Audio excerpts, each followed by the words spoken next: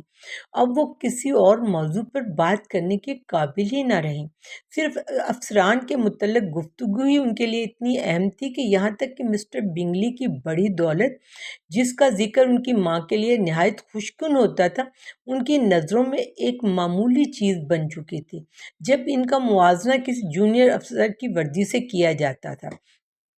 ایک صبح جب وہ دونوں اس موضوعات پر جوش و خروش سے بات کر رہی تھیں تو مسٹر بینٹ نے بے نیازی سے کہا، تمہاری باتوں سے جو کچھ میں اخذ کر پایا ہوں اس کے مطابق تم دونوں ملک کی سب سے نادان لڑکیاں ہو۔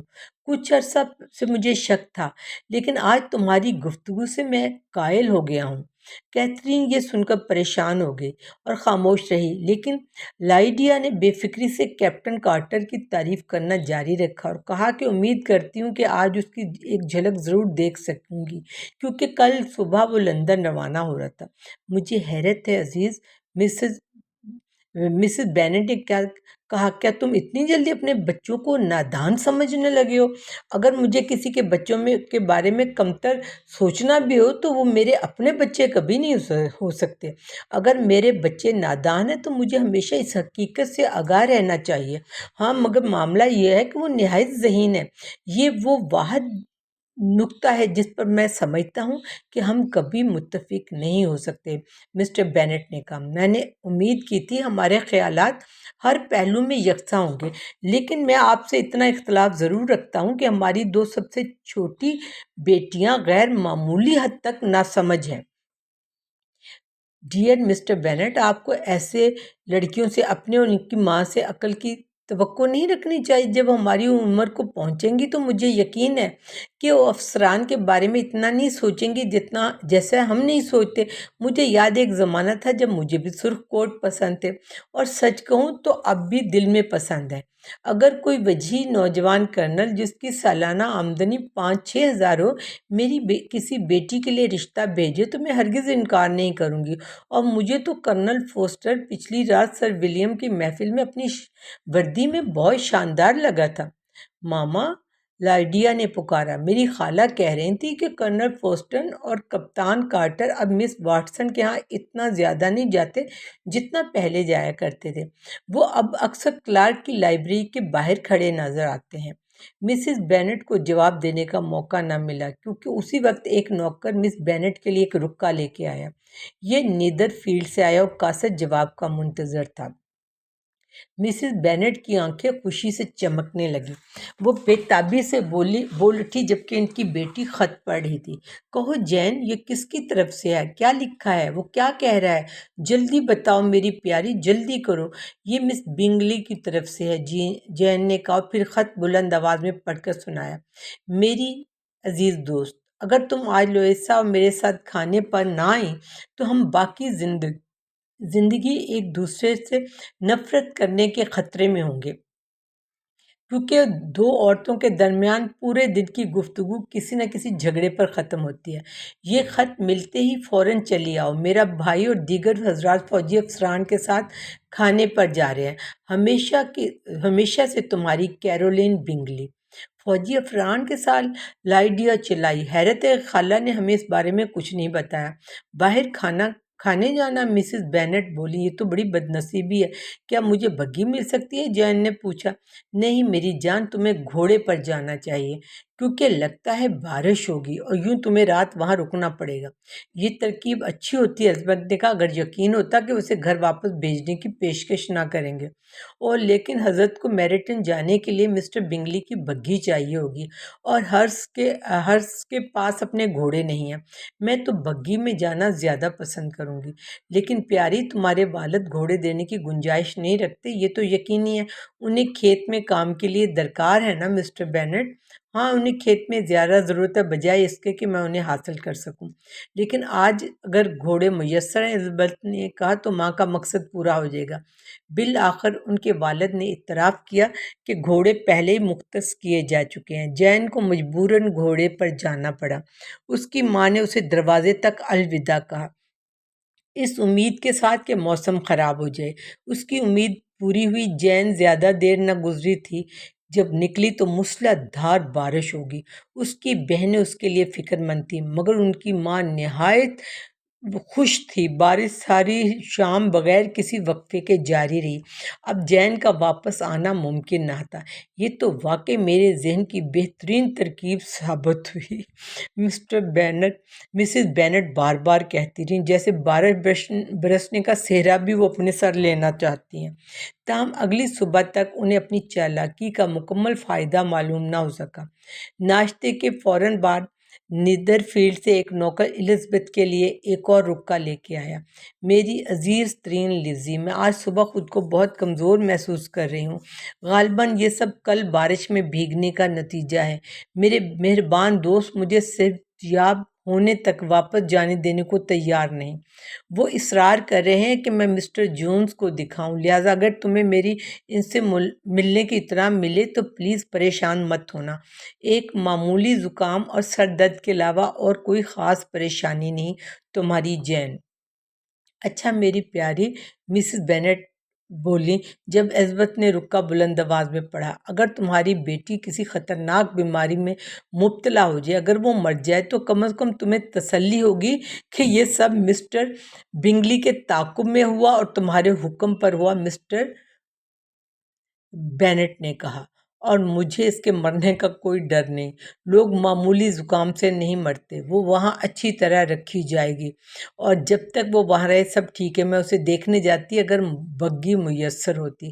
حقیقی پریشانی محسوس کرتے ہوئے الزبتھ نے اسے دیکھنے جانے کا فیصلہ کیا، اگرچہ بگھی دستیاب نہ تھی، چونکہ وہ گھڑ سوار نہ تھی، اس کے پاس پیدل چلنے کے سوا کوئی چارہ نہ تھا۔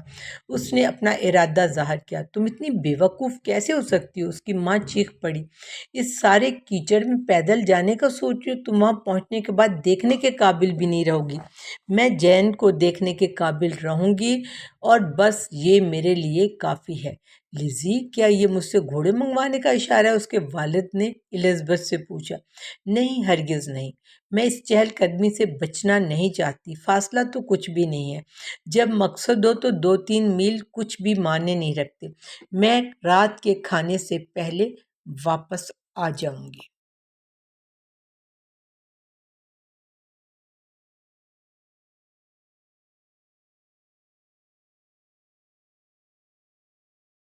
آپ کی توجہ کا بہت شکریہ۔